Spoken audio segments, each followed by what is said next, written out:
ஒரு டைரக்டர் வந்து அவருடைய ப்ரிவ்யூ ஷோஸில் வந்து ஆடியன்ஸ் ரெஸ்பான்ஸ் பார்க்க படிக்கட்டிலேயே நின்றுக்கிட்டு பார்ப்பாங்க. நானும் பார்த்துருக்கேன். ஏடியா இருக்கிறப்போ நானும் அப்படி தான் நின்னேன். இந்த படம் எத்தனை ப்ரிவ்யூ ஷோஸ் போடப்பட்டுச்சோ அத்தனை ப்ரிவ்யூலையும் என் பக்கத்தில் ஸ்டெப்ஸ்லேயே நின்று தான் அவரும் ஆடியன்ஸ் ரெஸ்பான்ஸை பார்த்துக்கிட்டே இருந்தார். பல நேரம் யோசிப்பேன், அவருடைய பொசிஷனில் ஒரு ஹீரோ, அவர் ஒரு ஸ்டார், அவர் இதை ஏன் பண்ணுறாருன்னு பார்க்கும்போது அவருக்கு ஒன்று தான், ஆடியன்ஸ் தான் என்ஜாய் பண்ண மாதிரி என்ஜாய் பண்ணுறாங்களா, அது ஒன்று மட்டும்தான் அவருடைய கவனத்தில் இருந்துகிட்டே இருந்துச்சு. சொல்லுவார், இப்போ கிளாப்ஸ் அப்படின்னுவார், கிளாப்ஸ் வரும், இப்போ விசில்னுவார், விசில் வரும். பெண்ணியம் பேசுகிற பெண்களை அப்படின்னு சொல்லி இந்த 3 பேரும் கலந்த ஒரு ஃபியூஷனாக தாய்க்கிழவி படத்தில் தன்னுடைய ஒரு சூப்பரான ஒரு படைப்பை கொடுத்துருக்காரு. ஸோ மேம் ரொம்ப அழகாக ரீல்ஸ் எடுத்துகிட்டு இருக்காங்க. ஒரு வெற்றி மேடை, ஏன்னா ஆடியோ லான்ச்சில் நீங்கள் எவ்வளோ பதட்டமாக இருந்தீங்க அப்படின்றது புரியுது. இது ஒரு வெற்றி மேடை. வெற்றி நடை போட்டு இந்த வெற்றி கொண்டாட்ட மேடைக்கு அன்புடன் அழைக்கிறோம். ஸோ விளைச்சல் காட்டுறீங்க அப்படின்ற சொல்லி நீங்கள் அக்டோபர் மாதம் அதுக்கு ஒரு சாம்பிள் தான் தாய்க்கிழவி அப்படின்றத புரிஞ்சுக்க முடிஞ்சது. கம்பீரமாக வாங்க ப்ரோ.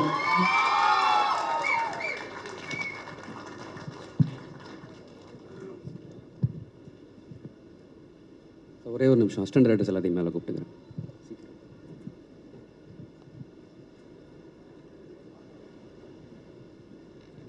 சீக்கிரமா.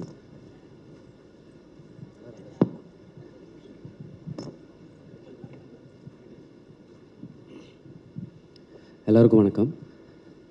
இது நாங்கள் 8 பேர் சேர்ந்து டைரக்ட் பண்ண படம். இந்த படத்தை எங்களுக்கு நம்பி இந்த படத்தை வாய்ப்பு கொடுத்த என்னுடைய producer Sivakarthikeyan sir, Sudhan sir, Kalai sir, 3 பேருக்கும் ரொம்ப நன்றி எங்கள் 8 பேர் சார்பாக. இது சிவகார்த்திகேயன் சார் அப்படிங்கிற ஒரே ஒரு ஆள் என்னை நம்பின அந்த ஒரு நம்பிக்கையில் ஆரம்பித்த படம் தான் இது. ஏன்னா இந்த படம் கிட்டத்தட்ட நிறைய சாபங்களை தாண்டி கடைசியாக ஒரு இதுக்கு மேலே ஒரு வரம் கிடைக்குமான்ற அளவுக்கு ஒரு இடத்துக்கு வந்து சேர்ந்துருச்சு எங்களுக்கு. இந்த படத்தில் எனக்கு ரொம்ப முக்கியமாக நன்றி சொல்ல வேண்டியது இந்த ப்ரொடக்ஷன் டீம். கார்த்திக் ஐயா, ராகுல் ஐயா, திவாகரன், இவங்க 3 பேரும் எங்களுடைய இபி ப்ரொடக்ஷன் கண்ட்ரோலர்ஸ். நான் நிறைய நேரம் யோசித்தேன், நான் ஏடியா வேலை பார்த்த எல்லா படங்கள்லையுமே அந்த க்ரியேட்டிவ் டைரக்ஷன் டீமும் ப்ரொடக்ஷன் டீமும் சேர்கிற இடத்துல ஒரு சின்ன ஒரு கோல்டு வார் எப்போவுமே இருக்கும். அது பணமும் க்ரியேட்டிவும் சேர்கிற இடத்துல அப்படி இருக்கும் எப்போவுமே. ஆனால் இந்த படத்தில் அப்படி ஒரு தடவை கூட எங்களுக்குள்ளே எந்த விதமான பிரச்சனையுமே வரல. அது ஏன்னு நான் ரொம்ப யோசித்தப்போ நான் அப்சர்வ் பண்ணது ஒன்று தான், இந்த ப்ரொடக்ஷன் எங்களை மாதிரியே அவங்களும் பேஷனாக இந்த படத்துடைய ஒவ்வொரு நாளையும் கடக்கிறாங்க. அவங்களுக்கு எப்படி பட்ஜெட்டுக்குள்ளே இந்த படத்தை முடிக்கணுன்ற அந்த அக்கறை இருக்கோ, அதே நேரத்தில் டைரக்டர் என்ன நினைக்கிறாரோ அதை எப்படியாவது அவருக்கு எடுத்து கொடுத்துடணுன்ற கடமையும் ஒவ்வொரு நாளும் வச்சுக்கிட்டே கிடக்கிறாங்க. ஸோ அதனால தான் மேபி எஸ்கே ப்ரொடக்ஷன்ஸ்லேருந்து வர்ற எல்லா படங்களும் இப்படி வருதோ என்னன்னு எனக்கு தோணுச்சு. ஸோ இந்த ப்ரொடக்ஷனில் வேலை பார்த்த ராகுல் சார், கார்த்திக் சார், திவாகரன் 3 பேருக்கு ரொம்ப நன்றி. ஏன்னா இவங்க 3 பேர் இல்லைன்னா எங்களால் இந்த அவுட் கொடுத்துருக்க முடியும்னு எங்களுக்கு நம்பிக்கை இல்லை. அதுக்கப்புறம் என்னுடைய கோ ப்ரொடியூசர் கலை சார் வந்து சீன் பேப்பர் ஷெட்யூலோட ஸ்பாட்டில் உட்காந்துருக்கு நான் பார்த்த ஒரே ப்ரொடியூசர் அவர் தான். இந்த மாண்டேஜுக்கு 1 மணி நேரம் போதுமே, ஏன் எக்ஸ்ட்ரா போயிட்டுருக்காரு அப்படின்னு வெளியில் கேட்குற சத்தங்கள் எனக்கு கேட்கும். அப்பப்போ உள்ளே வருவார், சிவா எல்லாம் ஓகே தானே அப்படின்னு கேட்பார். அந்த வார்த்தைக்கு அர்த்தம் இன்னும் 5 நிமிஷம் சீக்கிரம் ரெடி பண்ணுங்க, அடுத்த ஷாட்டு போங்க அப்படின்னு அர்த்தம். ஸோ அதுக்கப்புறம் இந்த படத்தில் முக்கியமாக நான் இப்போ இவங்களை ரெப்ரசன்ட் பண்ணி டைரக்டர்னு இந்த அப்ரிசியேஷன்ஸ் எல்லாம் வாங்குகிறேன். ஆனால் என்னை விட அரக்கத்தனமாக உழைச்சவங்க இந்த டீம் தான். இந்த படத்துக்கு நாங்கள் காஸ்டியூம் டிசைனர் வச்சுக்கல, அதுக்கு பதிலாக அதோடைய எல்லா வேலையும் பார்த்தது ஆனந்த் தான். இந்த படத்தில் பல லொக்கேஷன்ஸ் வாங்க வாய்ப்பே இல்லை அப்படின்னு நாங்கள் விட்டுருந்த டைம்லேயும் ஒவ்வொரு லொக்கேஷன்லேயும் அந்தந்த ஓனர்கிட்ட போய் உட்காந்து கையை பிடிச்சி காலை பிடிச்சி பெர்மிஷன் வாங்கினவன் வந்தான் சாமி. அதுக்கப்புறம் இந்த படத்துடைய ஆர்ட் டிபார்ட்மெண்ட்டில் கொஞ்சம் இரக்கமே இல்லாத நிறைய ப்ராப்ஸை கேட்டேன். அது அத்தனையும் அலைஞ்சு திரிஞ்சு தேடி வாங்கினது சாமியும் விசாகனும் தான். இந்த 7 பசங்க ரொம்ப அரக்கத்தனமாக இருந்தாங்கன்னா இவங்களுக்கு நடுவில் இவங்களுக்கு ஈக்குவலாக உழைச்ச ஒரே ஒரு பொண்ணு அவள் ப்ரூஸ்னியா. இந்த படத்தில் இந்த படத்துடைய காஸ்டியூம் அவள் தான் பார்த்தா.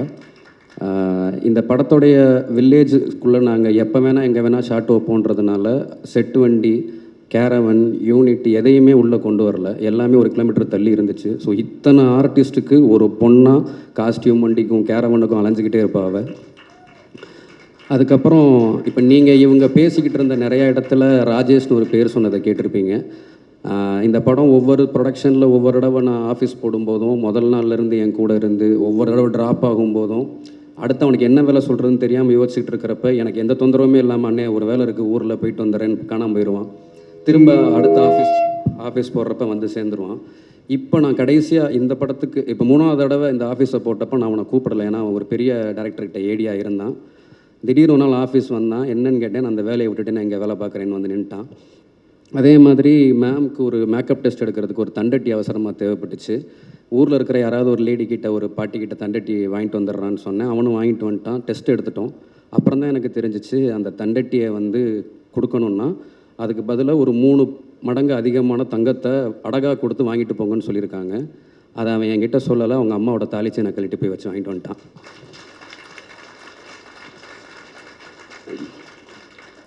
இது நானும் கௌரியும் ஒன்றா தான் அசிஸ்டன்ட் டைரக்டர்ஸாக ஸ்டார்ட் பண்ணோம். இந்த படம் ஆரம்பிக்கிறப்ப அவன் இல்லை. ஆனால் ஒரு ஷூட்டிங் நடந்துக்கிட்டு இருந்த டைமில் கொஞ்சம் இன்னொரு ஆள் அதிகமாக தேவைப்படுதுன்னும் போது அவன் வேறு ஒரு பெரிய பிரச்சனையில் இருந்தான். காலைல கிளம்பி வர முடிய மாட்டான்னு வந்தான். மொத்த படமும் முடிச்சு கொடுத்து இப்போ வரைக்கும் என் கூட தான் நிற்கிறான் அவன். நான் அதே மாதிரி இவன் விக்னேஷ் இந்த படத்துடைய டப்பிங்கை லாக் பண்ணி கொடுத்துட்டு நிவாஸ் சார்கிட்ட சாங்ஸை வாங்கி கொடுத்துட்டு பிஜிஎம் லாக் பண்ணதுக்கப்புறம் இந்த படத்துடைய போஸ்ட்டில் என்ன வேலை நடந்துச்சுன்னு எனக்கு எதுவுமே தெரியாது. ஆனால் அத்தனையும் ஒரே ஆளாக ராத்திரி பகலாக பார்த்தவன் வந்தான். இவன் ஆதி நான் ஏடியாக இருந்த காலத்திலேருந்து எடிட்டிங் ரிப்போர்ட் எழுதுகிற ஒரு ஆள் ஷூட்டிங்கில் டெப்த்தில் ஃபீல்டு கிளியர் பண்ணிக்கிட்டு இருந்த ஒரே ஆள் வந்தான். ஸோ அந்தளவுக்கு ஒவ்வொரு ஷாட்டுக்கும் எவ்வளோ ஓட முடியுமோ ஓடுவான் அவன். ஸோ இப்போ இவங்க இல்லைன்னா நான் இங்கே நின்று இந்த டேரக்டர்ன்ற அந்த அப்ரிசியேஷனை வாங்கியிருக்க முடியாது. ஸோ இவங்க எல்லாருக்கும் நான் ரொம்ப நன்றி சொல்லிக்கிறேன்.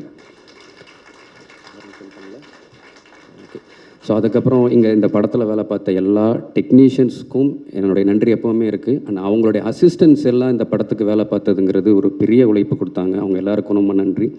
என்னுடைய நடிகர்கள் அவங்க அத்தனை பேர், அவங்களுடைய அசிஸ்டன்ஸ், இதில் நடித்த கேரக்டர் ஆர்டிஸ்ட், அவங்க கூட வந்து அவங்களுக்கு பாதுகாப்பாக வந்து அவங்களுடைய ஹஸ்பண்ட்ஸ் எல்லாருக்குமே ரொம்ப நன்றி. இந்த படம் நான் ஒரு டைரக்டர், எனக்கு இது ஒரு லைஃப்னு சொல்லி நான் டே நைட்டாக தூங்காமல் வேலை பார்த்துருக்கலாம், சாப்பிடாமல் இருக்க முடியும்.